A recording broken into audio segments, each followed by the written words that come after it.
എല്ലാവർക്കും നമസ്കാരം. അപ്പം നമുക്ക് മഴതോരും മുംബൈയിലെ അലീനയുടെയും മനുഷ്യങ്ങൻ്റെയും നാളത്തെ നല്ലൊരു കഥ കേൾക്കാം. എൻ്റെ ചാനൽ ആദ്യമായി കാണുന്നവരാണെങ്കിൽ ഒന്ന് സബ്സ്ക്രൈബ് ചെയ്യണേ. വീഡിയോ ഇഷ്ടപ്പെടുവാണെങ്കിൽ ലൈക്ക് ചെയ്യണേ, കമൻറ്റ് ചെയ്യണേ.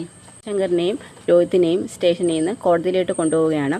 ആ സമയത്താണ് രാജീവനും ശിവശങ്കരനും സ്റ്റേഷനിലോട്ട് വരുന്നത്. പക്ഷേ അവർക്ക് ഹരിയെ കാണാൻ പറ്റിയില്ല. അപ്പോഴത്തേക്ക് തന്നെ അവരെ വണ്ടിയിൽ കയറ്റി കോടതിയിലോട്ട് കൊണ്ടുപോവുകയാണ്. സ്റ്റേഷനിൽ മൊത്തം ആൾക്കാരാണ്, നാട്ടുകാരും ന്യൂസ് റീഡർമാരും ചാനലുകാരും പത്രക്കാരും ഒക്കെ സ്റ്റേഷനൊക്കെ വളരുകയാണ്. പോലീസിൻ്റെ നല്ല കൺട്രോളിലാണ് അവർ കോടതിയിലോട്ട് കൊണ്ടുപോകുന്നത്. കോടതി പരിസരത്ത് തന്നെ നല്ല ജനം തടിച്ചു കൂടിയിരിക്കുകയാണ്. ആ സമയത്ത് അവരുടെ വണ്ടിയെ ഫോളോ ചെയ്ത് തന്നെ രാജീവനും ശിവശങ്കരനും കൂടി കോടതി എത്തുന്നുണ്ട്. കോടതിയിൽ അവർ ഹാജരാകുകയാണ്. അങ്ങനെ വക്കീൽ വാദം തുടങ്ങുകയാണ്. പെൺകുട്ടിയെ ആൾതാമസമില്ലാത്ത മേലുകാവിനടുത്ത് ആൾതാമസമില്ലാത്തൊരു വീട്ടിൽ കൂട്ടുകാരൻ്റെ ബർത്ത്ഡേ ഫംഗ്ഷൻ എന്ന് പറഞ്ഞാണ് ഹരിശങ്കർ കൂട്ടിക്കൊണ്ട് പോയേക്കുന്നത്. അവിടെ വെച്ചാണ് ബാക്കിയുള്ള 4 പ്രതികളും ആ കേസിൽ ഇൻവോൾവ് ആയേക്കുന്നൊക്കെ കോടതിയിൽ വക്കീൽ വാദിക്കുകയാണ്. അതുകൊണ്ട് ഇതെല്ലാം വാദങ്ങൾ കേൾക്കുന്ന ജഡ്ജി പ്രതികളെ 14 ദിവസത്തേക്ക് റിമാൻഡ് ചെയ്തിരിക്കുകയാണ്. ഇത് കേൾക്കുന്ന രോഹിത്തും ഹരിശങ്കറും വളരെ വിഷമിക്കുകയാണ്. കാരണം ജാമ്യം കിട്ടുമെന്നാണ് അവർ പ്രതീക്ഷിക്കുന്നത്. പക്ഷേ ജാമ്യം എടുക്കാനുള്ള സമയമെല്ലാം കഴിഞ്ഞു പോയിരുന്നു. ഇവർ രാജീവനും ശിവശങ്കരനും വന്ന സമയം തന്നെ ഒരുപാട് ലേറ്റായിപ്പോയി. അതുകൊണ്ട് അവരെ 14 ദിവസത്തേക്ക് റിമാൻഡ് ചെയ്തു. രോഹിത്തിനെയും കൂട്ടിക്കൊണ്ട് പുറത്തോട്ടിറങ്ങി വരികയാണ്. ആ സമയത്ത് പിന്നെയും ചാനലുകാർ മൊത്തം വന്ന് അവരെ അങ്ങ് കവർ ചെയ്യുകയാണ്.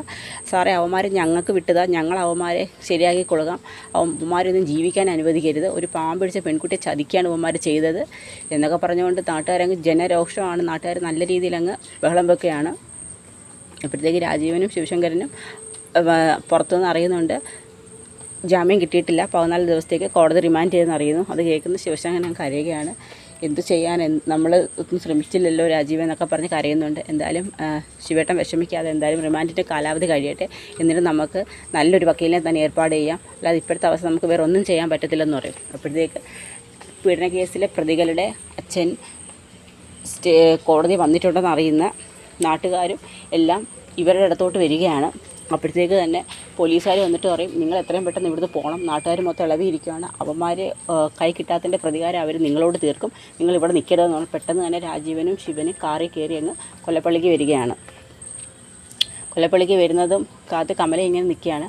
കമല ഓടിയെന്ന് ചോദിക്കും, എന്താ ശിവേട്ടാ ജാമ്യം കിട്ടിയോന്ന് ചോദിക്കും. അപ്പോൾ ശിവശങ്കരൻ കരയുകയാണ്. അപ്പോൾ രാജീവൻ പറയും, ഇല്ല കമലയുടെ അടുത്ത് ജാമ്യം കിട്ടിയില്ല, അയ്യോ എൻ്റെ മോനെയെന്ന് പറഞ്ഞുകൊണ്ട് വിളിച്ച് ഭയങ്കര നിലവിളിയും കരച്ചിലുമാണ് കമല. ഇതിനെല്ലാം കാരണം രോഹിത്താണ്, അവൻ്റെ കൂടിയാണ് എൻ്റെ മോനും കൂടി ജയിലിലായെന്നൊക്കെ പറയും. അപ്പോഴത്തേക്ക് ശിവശങ്കരൻ പറയും, നീ ഇപ്പോഴും മറ്റുള്ളവരെ കുറ്റം പറയാം, സ്വന്തം മോനെ മര്യാദയ്ക്ക് നിർത്താൻ നിനക്ക് കഴിഞ്ഞില്ല, നീ ഒരുത്തിയതിനെല്ലാം കാരണം, അവനെ തോന്നുന്ന വഴിക്ക് വിടിയും അവൻ്റെ ഒരു കാര്യം ശ്രദ്ധിക്കാതെ കുറേ പണവും അവന് കൊടുത്തു, എന്നിട്ടിപ്പോൾ അവൻ ചെന്നപ്പെട്ട കുരിക്കുന്ന അവനെ ഊരിക്കൊണ്ട് വരാൻ പറ്റുമോ? ശിവേട്ടൻ ഈ സമയത്ത് എന്നെ കുറ്റപ്പെടുത്താതെ അവനെ എങ്ങനെയെങ്കിലും രക്ഷപ്പെടുത്താൻ നോക്കുമെന്ന് പറഞ്ഞാൽ ഞാൻ എന്ത് ചെയ്യാനാണ്? ഇനിയിപ്പം 14 ദിവസത്തേക്ക് കോടതി റിമാൻഡ് ചെയ്യുക, റിമാൻഡിൻ്റെ കാലാവധി കഴിയാതെ നമുക്കൊന്നും ചെയ്യാൻ പറ്റത്തില്ല. പിന്നൊരു മെയിൻ കാര്യം ആ പെൺകുട്ടിയുടെ മൊഴിയാണ്. രാജീവൻ പറഞ്ഞു, ആ പെൺകുട്ടി മൊഴി കൊടുക്കുന്നതിൻ്റെ അടിസ്ഥാനത്തിൽ മാത്രമേ ജാമ്യം പോലും കിട്ടത്തുള്ളൂ എന്ന് പറയും. പോക്സോ കേസാണെന്നും പറയുന്നുണ്ട്. അപ്പോഴത്തേക്കും മനുഷ്യങ്ങൾ അങ്ങോട്ട് വരും. എന്താ വെച്ചാൽ പോയിട്ട് ഒരു പ്രതീക്ഷയില്ല മനു, ഇതുകൊണ്ടാണ് ഞാൻ പറഞ്ഞത് സ്റ്റേഷനിലോട്ട് പോകണ്ട, സ്റ്റേഷനിൽ ചെന്ന് അവന്മാരെ കാണാൻ പോലും പോലീസുകാർ അനുവദിച്ചിട്ടില്ല. അന്ന് ഗോവർദ്ധനങ്ങൾ പോയതായിരുന്നു, അവരൊരു കാരണവശാലും അവരെ കാണാൻ സമ്മതിച്ചില്ല. പിന്നെ ജാമ്യം കിട്ടത്തില്ല, 14 ദിവസത്തേക്ക് റിമാൻഡ് ചെയ്തിരിക്കുക. ഇനി എന്തായാലും റിമാൻഡിൻ്റെ കാലാവധി കഴിയട്ടെ, കഴിഞ്ഞതിന് ശേഷം നമുക്ക് ഏതെങ്കിലും വക്കീലിനെ ഏർപ്പാടാക്കാമെന്ന് മനു പറയുന്നുണ്ട്. അതിനു മുമ്പ് നമുക്കൊന്നും ചെയ്യാൻ കഴിയത്തില്ലെന്ന് പറയും.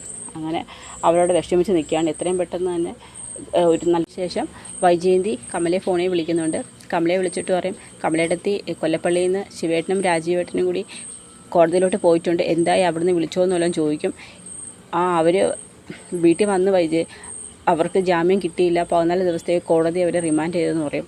അപ്പോഴത്തേക്ക് കമലയും കരയാണ്, വൈജയം കിടന്ന് വിഷമിക്കും. 14 ദിവസത്തേക്കോ എന്ത് ചെയ്യും, ഇനി റിമാൻഡിൻ്റെ കാലാവധി കഴിഞ്ഞതിന് ശേഷം വക്കീലിനെ ഏർപ്പാട് ചെയ്യാമെന്ന ശിവേട്ടൻ പറയുന്നതെന്ന് പറയും.